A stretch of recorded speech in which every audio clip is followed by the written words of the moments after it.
Hello again, everybody, and welcome to our show, Ken Boxer Live. I'm your host, Ken Boxer. What a wonderful show we have in store for you this half hour. We have joining us the very lovely and the very talented motion picture actress, Tanya Newbould. You may recognize Tanya from her roles in the X-Men 3, The Last Stand, and also from one of my favorite science fiction films of all time, Skyline. Some of you may remember Tanya when she appeared on my show, Around the Town Live, several years ago. Well, I'm so very delighted that Tanya has returned and we have her here for the next half hour.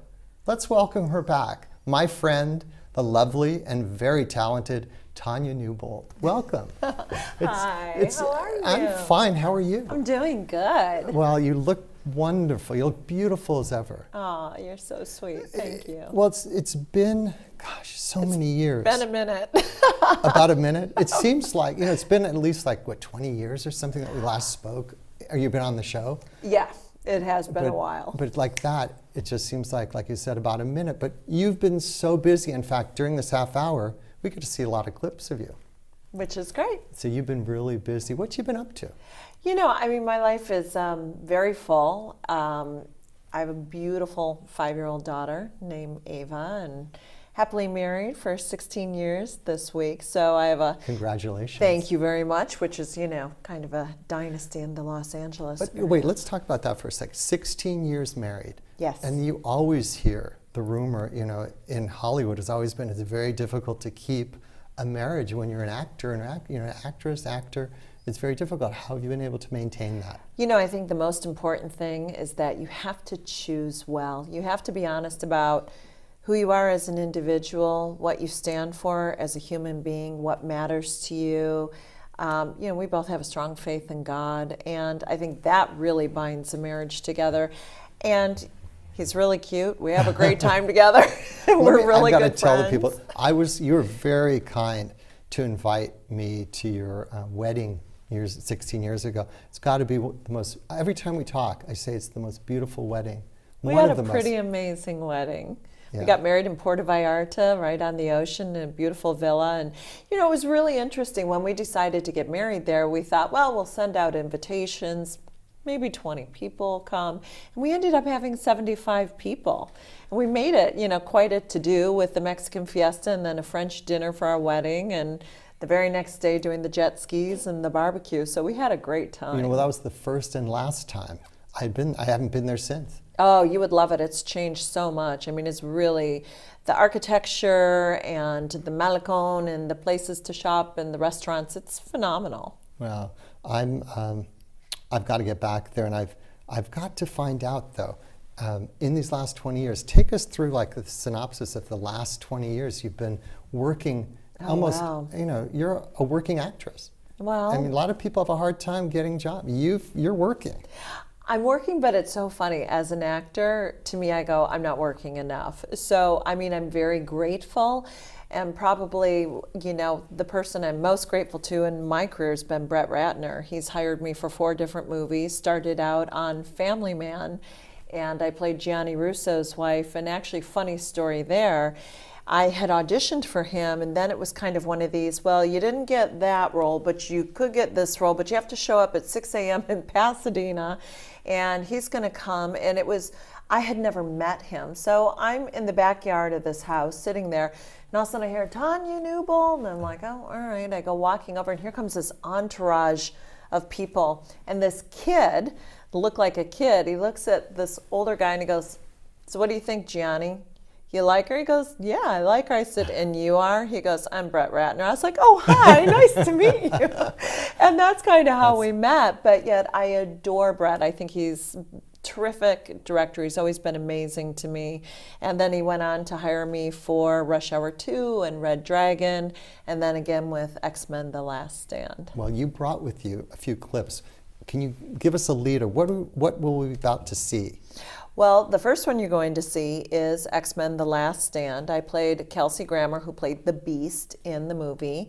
I played his secretary, and I had the fortune of flying up to Vancouver to shoot it there. So that's where it begins. And then here's another it's such a small world. The next clip you're going to see is, I believe, Skyline. And in Skyline, Brett Ratner actually ended up executive producing it, completely separate of my being in it. He came into it actually after. And I work with Colin and Gregor Strauss. They're brothers, and they have a special effects house, and then went on to direct this. And they had a very small budget, and I think what they did with that movie was really quite amazing. Well, I mentioned in the introduction, Skyline was one of my favorite science fiction pictures that I've seen. And let's watch and have people watch at home, and people will see. Okay.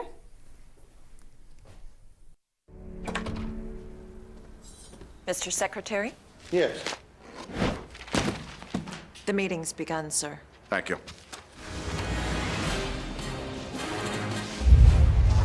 You need any help? No, let's go. We're fine. Yeah, but maybe you can Enough, help all right? us. I said we're fine.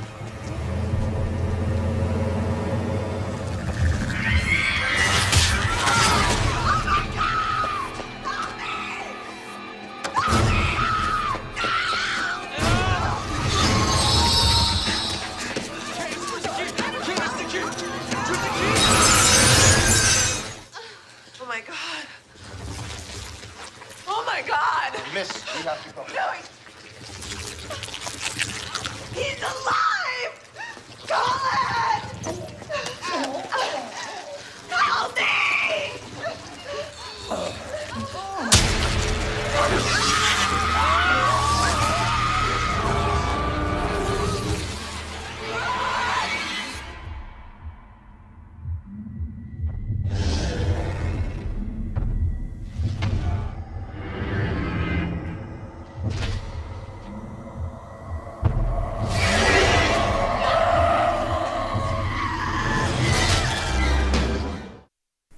Wow. You're watching Tanya Newbould on our show, Ken Boxer Live. Tanya, you've got to explain, how is that shot? I want to know, how is that shot that when you're getting sucked into the monster? Well, I'll tell you, it's really interesting doing science fiction. When I got the audition, my girlfriend Danielle Harris, who's very well known in the horror genre, and she did all the Halloween movies, and she's done so much of that kind of stuff. And I remember calling her going, dude, I'm an actor, but like, what do I do with this? And so she was coaching me on what to do in the actual audition. And what she had told me really, really worked. And then I keyed into that character. So when we shot that, first of all, we shot in a parking garage. It's the bottom of a condo complex in Marina del Rey. And the alien was, you know, a guy standing there with the light. And that's what we had to react to. That's it? That's you don't it. see it? No. Oh, okay. So it was him walking forward, and we're reacting to that. So you really have to have a strong imagination. And then when we were shooting the scene outside, it was so funny because I'm supposed to be the last one going because I get tagged by the alien. Well, I was so into it, like I would pass an actor. He'd be like, "You're not supposed to pass me." I'm like, "Oh, yeah, right, got that." But they had a stunt double for me, but I actually I was having so much fun with it, I ended up doing my own stunt. So I had a big map behind me, and I literally just had to pretend to fall forward and then jerk myself back. How did they get that scene where you're actually getting sucked up? Well, that's CGI. Ah, okay.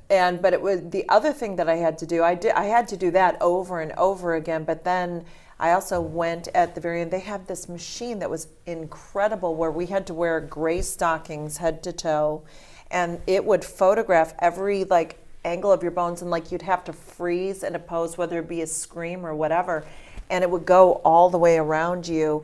And that's how they can do it to make it look so realistic. So it's real. I find it very fascinating.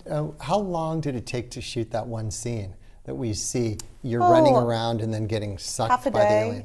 Yeah, probably like half a day. Yeah. How long did it take to shoot that entire movie? Well, the entire movie, the shoot went on, I think, for approximately a month, around that long. And, you know, so, and it, interestingly enough, too, Scotty Thompson, who played Elaine, we went to acting class together. So I was like, oh, I have these scenes with this character, Elaine. Who's Elaine? And I was like, oh my gosh, you know, friend of mine, she's great. Yeah. Did you get to work with a lot of your friends in these films? I have over the years at different times. Like, you know, it's really great. You kind of form a community and a mutual respect. And so, you know, I've had the fortune of working with Jennifer and Michael Biehn, and they do a lot of their own movies, and they've invited me back more than once, which is again such a compliment. So I've worked with Danielle a couple times, and we just all love to work. We have a good time together. Now, some people may not know this. I did not mention it in the introduction, but you were just a few years ago the runner-up as Miss California. Yes, you were I the was. Miss California runner-up. I mean, you were just like a fraction of a point from becoming. Of a way. Well, yeah, and fortunately, the girl I lost to was wonderful. So thank goodness for that, because if she would have been some, crazy Yahoo, I wouldn't have been quite so happy about it. But she was a good girl. So I do believe that God doesn't make mistakes and everything happens the way it's supposed to. I would have loved to have won. It would have been a blast, but I had a lot of success doing pageants and doing all that. And that actually was at a time where I made that decision to say, okay, I'm done with this, and I want to just move towards acting. And I was modeling at the time and doing all that, but that's where I really got much more immersed into the entertainment industry. Was it an easy step for you to go from Sure. the beauty side to the to the motion picture side? Yes and no. I mean, you see, even in the last two clips we watch, I had dark hair. I purposely changed the hair color. I am a blonde, and so now I'm back to being a blonde. Whatever. I'm changed my hair color with the wind, but it just, coming from that pageant world and looking the way I look, it was very easy to get typecast. And actually, my personality is a little more, I can do drama really well, as you can see, and my personality isn't necessarily that of what you would expect a pageant girl to be. So I had to kind of break that mold. But early on, did a lot of your fellow actors look at you first and say, oh, she's just a pageant girl? She got in because of that? No, because most people didn't really know. I kind of kept it separate. I was studying and going to class, and I was very, very diligent about it, and reading plays, or getting involved in theater. So I took it very seriously. I didn't really talk about that other world. So not, it didn't really. Some people knew, but not everyone. What other clip did you bring? We're going to see something else now. I brought a clip that's actually, it's an independent film, but I really loved the role, called Cyrus. Mark Vadic is the director, and I play a mom whose daughter went missing. And it was really interesting for me to do this role because my daughter was only 3 months old. So I actually had a child, and now I was like, I definitely then could really key into like what would happen if she was taken from me. So I think you have that, and then you get to see me being kind of goofy in Rush Hour 2 as kind of the Marilyn Monroe blonde, and I think you're also going to see Family Man and Red Dragon, which I really enjoyed doing. I had the pleasure of working with Harvey Keitel and Edward Norton and Ray Fiennes. Well, we have a lot to talk about. Let's watch. Let's watch. I mean, how do they know without a body? Sometimes when I hear the phone ring, I rush to it. I hope, pray that it might be her. It never is. Sounds like Mr. D. Oh my God. Who's Mr. D? It's Francis Dollarhide. He's our manager of technical services. Was he at work today? Yes. No, he came in early, but he went home sick. What I want to know, who's rolling the dice here? Who's rolling the dice? Ah! Winner's the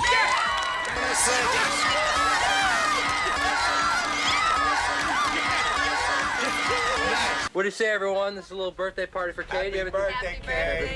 Good to see you kids. I can't move. You want to get out of my chair? I can't move. Please, somebody, a little help. Who the is this girl? She doesn't even look like me. Get out now. I'll take you out of here. Jesus Christ! You out of here. Great. Tanya Newbould's in the house. She's joining us this half hour on Ken Boxer Live. When you watch those clips, when I watch them, your roles are so different. Not just like this you're a young ingenue with the rolling the dice, in the name Rush Hour 2. Right, but the other movies, they're diverse. I mean, how do they know without a body? They definitely. Hello?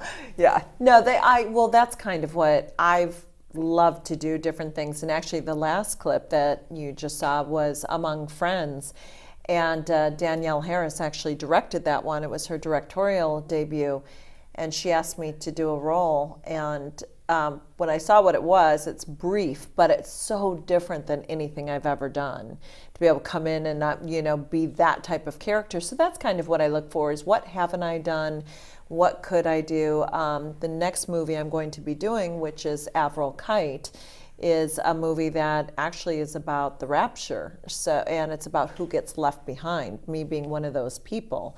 So in this role, I'm a mom and married with 2 sons, and have to deal with all of what happens in the aftermath. And so again, that's a meaty type of role that, it's interesting. When I was younger, I was like, I don't want to be a mom. I don't want to play a mom. I want to be, Right. And then once you become a mom, there is no greater role than that. And I think it really informs a lot to do with your heart, how you feel about things. You get a lot more real. You just don't have time for.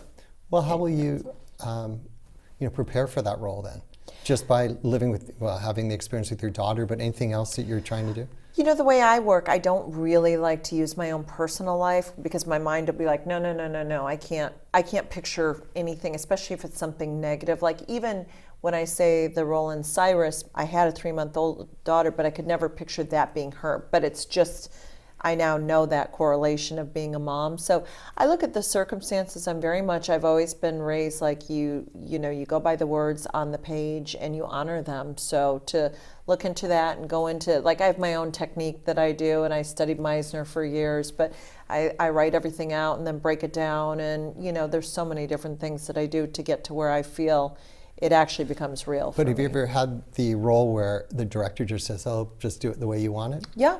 Or do you need somebody to coach you, like a director saying every move you're going to have to get coached on? No, and I've not had that experience. I appreciate, like, Brett Ratner very much knows how he wants a scene to look.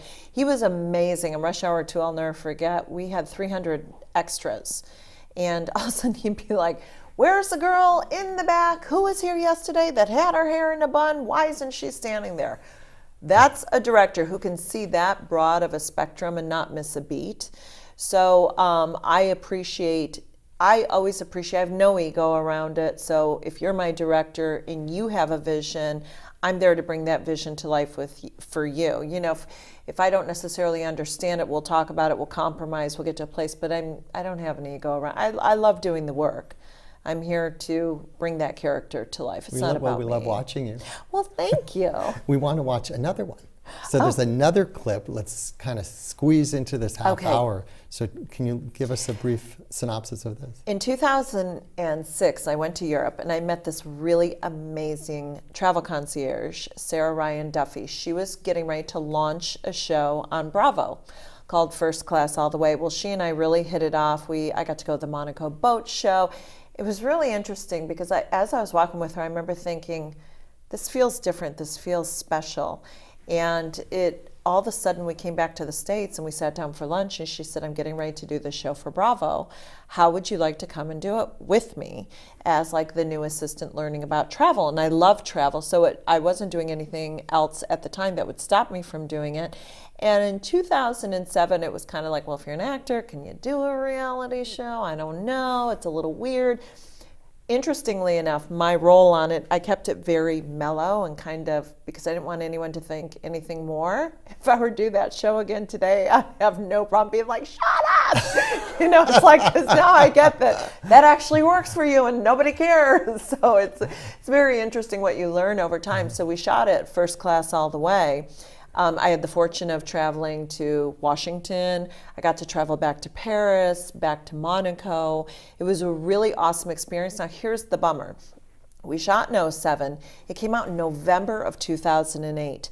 The stock market, everything crashed September 15th of 2008. So here we are launching this fabulous Bravo show about travel and how much it costs. Yeah, well, people want to know how they're going to pay their mortgage. So unfortunately, we only ran the 6 episodes and did not get picked up, which was a shame because it really was a great concept. Can you watch it on YouTube? Yes, you can. Excellent. Okay, yes, but we can watch a little bit right now. Okay. Okay, let's watch. All right.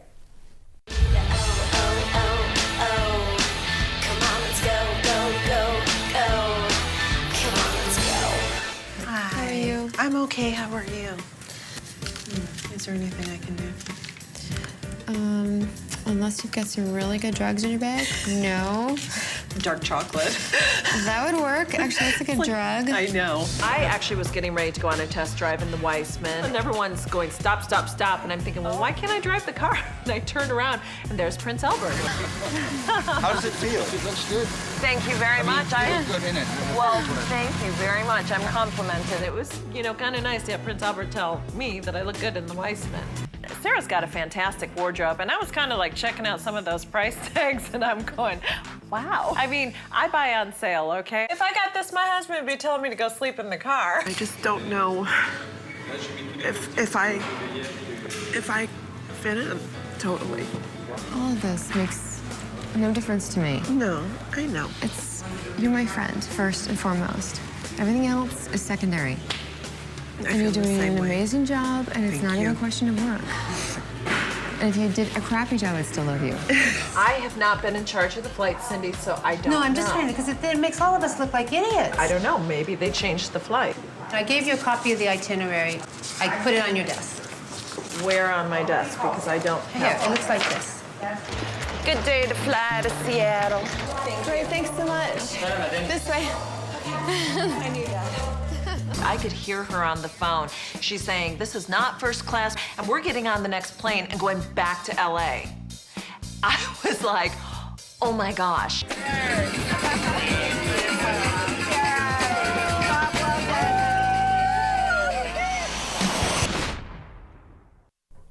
That looks like a lot of fun. Wow. Tanya Newbould's with us. Watching that clip, it just looked like just a whole bunch of fun happening. Well, I'm glad it looked that way. It's actually kind of stressful. Really, it's a scripted reality show. It's non-scripted, but they definitely have their directions that they want you to go in, and anytime they see anything going on, they'll jump on it and do something with it. Yeah. Well, what would you like to do in terms of upcoming scripts? What would you like to be handed to you? What character would you like to start playing? Wow, Ken, do you have, this is awesome. Yeah, I would. Do I sound like your psychiatrist? No. Not that you have. I don't have one. Yeah. I'm good in that Ken department. Boxer, the Today, check psychiatrist. back with me in a month. No, I'm teasing. I love films. I love big films and studio films. Honestly, that to me is the greatest joy. Although I would love like any actor, like who wouldn't, a good television series. Whether it be comedy or drama. I've had friends who've done comedy and they said, it's great. It's not so much high pressure. You don't have to live in like a really intense space all the time, but yet I would love to, play an attorney or a female cop on a TV show. I think that would be awesome. So I'm open. What do you think the hardest role would be? I used to very much gravitate towards highly emotional roles, but my life has shifted in a way that I can absolutely do that, and I know how to go there and get there and live there for the role. But I'm in a really happy space in my life, so I don't know that I feel like doing that as much, but like definitely, intelligent, hard ass. It's like I would love to do something like that. I remember seeing you in a film where you no, played a you're hard not ass. going to bring that up. And you didn't. I know what you're You didn't bring it here as a clip. You played a hard ass prisoner. Prison guard. A prison guard. That's right. Who smacks someone around. What's the Good name luck of finding it? that one. I not don't gonna know. Let anyone know? I caught that I think one I got night. lucky and it didn't make it onto IMDb, so we'll just leave it at that. I saw it one night and I said, now "Oh my that God, you said there's it, someone's going to you, find you it." were ruthless. You were very mean. I can be. That was What? No, I know you're so nice here tonight. I wanted to find out, you're a hardworking actress, as I mentioned, but what's the most difficult part of being an actor in LA today? I know that you mentioned that you were shooting at early hours. Is that a hard part of it? No, or is it, what's the that's hard a part? pleasure. The hard part is the in-betweens. The hard part is not getting the calls, not getting the auditions, not booking the roles, wondering, and it's so funny because you hear this time and time again every time an actor works, they go, is that it? Is that it? I definitely have that same thought being a woman in the entertainment industry who's aging. Yeah, I'm comfortable with who I am, but is the entertainment industry. And it's shifted. This business has shifted tremendously in the last 10 years. It used to be being a film actor, a Tom Cruise and all that, and he still commands, a huge fan base, but that type of thing. Now you can have a reality star, Kim Kardashian, who commands a huge fan base. Doesn't matter. Now they check your social media scores. How popular is she on Twitter? I can't figure out how to sign into my Twitter account. I think I have like 7 followers. I'm like, all right, how do I sign in? I'm like, oh, I'll worry about this tomorrow. You deserve the star on Hollywood Boulevard. Kim Kardashian is wanting one. I heard and they're about not giving that. her one. Rightly so, because Rightly so. She's not acting. She's just Right. in a reality series. That's Yeah, not acting. No, she's beautiful and good for her. And hey, they're a smart family. They've created something for themselves. That's being entrepreneurial. Good for them. Entrepreneurial. I can't say it. Tell me though, as you're getting older, are there? I remember years ago there weren't a lot of parts for older women. Is it better now? It's actually shifted. It's much better now, and I think it's going to continue to shift. Our whole society is changing. 50 is the new 40, 40 is the new 30. I mean, people are different. We're evolving, hopefully, in a lot of ways. But I think there's always going to be good. I mean, one of my favorite actresses is Helen Mirren. Love watching her. So I don't think it has to be an age thing. I think you just appeal to different audiences. Right. So it's just finding what works. It's difficult, And when will this new movie start for you? We have not, I've not been told the shooting schedule yet. Everything's in the works, but maybe I'll be coming back again. Oh, We'll talk about we'd it. love to have you back. Time goes by so quickly. I know. And thank you. By the way, your daughter I saw her before we started the show tonight, just so beautiful. And she's just a spitting image of her mother. Oh, you're very kind. And her father, too. And she's just the greatest blessing God's given me. I'm very thankful. Well, thank you. We're so very delighted to Thank have you you. back. Well, it's any time. I enjoyed it. Thank you. Thank All you. right. Well, I want to thank you for joining us. So now let's continue our conversation. Go to kenboxerlive.com so you can view the previous shows of our show and upcoming shows. And if you happen to miss some of this show, you can watch and catch it right there on kenboxerlive.com. So for my guest, Tanya Newbould, and my director, George Montalvo, and my great crew, I'm Ken Boxer, and we will be here every Thursday night at 10 o'clock. So good night, everybody.